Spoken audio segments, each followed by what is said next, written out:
Adrian, great energy, great knowledge, a great book that you and I'll both have to buy.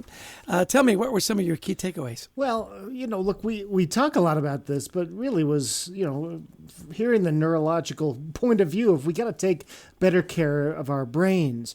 We live with low-grade anxiety. We have, worry. The brain isn't doing its best work when we're in the self-protective state. So we've got to start thinking a lot more about not only our physical health, how we sleep, how we eat, but how our brains are doing. I think it's a really good reminder. Yeah, she really got into the science of the whole thing. Was really enlightening. My first takeaway was everybody has the same problem. We've got no time. We've got time to stay up late and keep, plugging away. We don't have time to do the basics, the essentials that keep us sharp. And I love that she didn't just kind of come to that conclusion. She said, look, I've interviewed all kinds of really high achievers, and they all had that in common, that they took time to stay in a good state of mind and good mental health. That was a great takeaway for me. It was. There's one of the things, too, I heard that I think it's really important is the bigger goals we have, the more we're going to fail. And it's okay. Right. We're learning as we're going, and it's all right to have those big, audacious goals. Nothing wrong with that.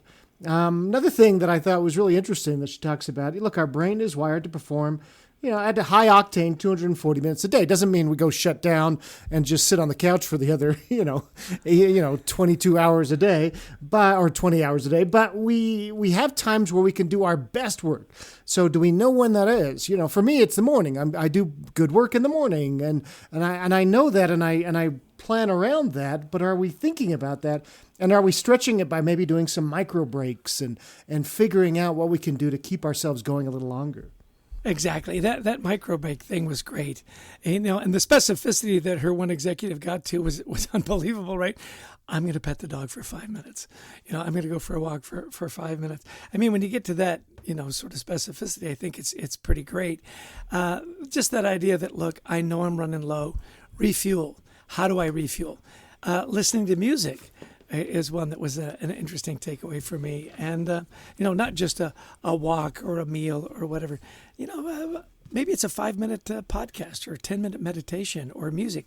Figure out what it is that works for you. And then the power of questions really, really struck me. Her little boy said, what if I never get to do this again? Mm-hmm. What if I never pass this way again?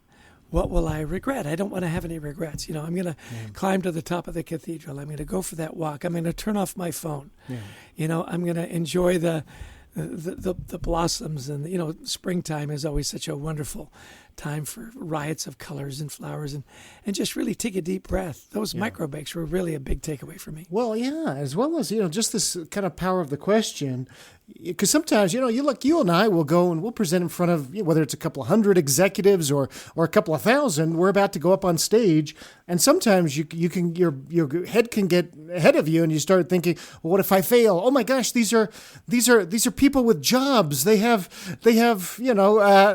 business suits. And you start getting yourself freaked out instead of thinking, as she said, well, what do they really need to learn?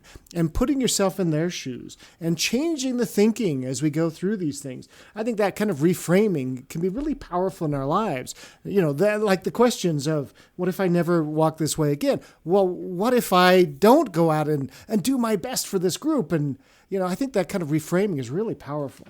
Yeah. What can I do to blow their socks off? Mm-hmm. How can we make connections? And then that whole idea that we're in this life to learn and grow, to learn and grow.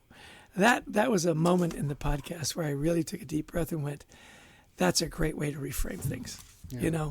Why are we here? What's it all about? And if we're here to learn and grow, if we're here to make connections, if we're here to be curious, those are great ways to reframe and go after it. Well, I'll let you have the last aha, Adrian. Bring us home. Yeah, I think the last one was, I love this idea of make a list of what brings me energy. Not we make so many lists. What do I want to accomplish? What do I want to this, that, and the other? No, what brings me energy? And really thinking through that.